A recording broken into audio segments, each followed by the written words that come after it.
الشوا سيل سرچار یا به هیوی انکو بری دو روزا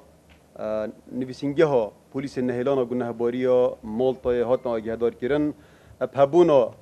توانا کادزی السنتر باجر دهوکی التاخ مالطا خاره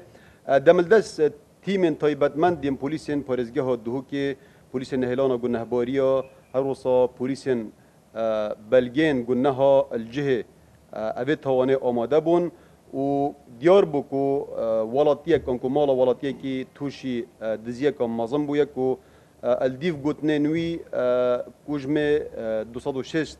دفترن دلاری و هر وصا 4 کیلوین زیریج مالاوی هاتینه دزین ویت آماجه پیبکین اوه کو اوه کم جارنینه دزی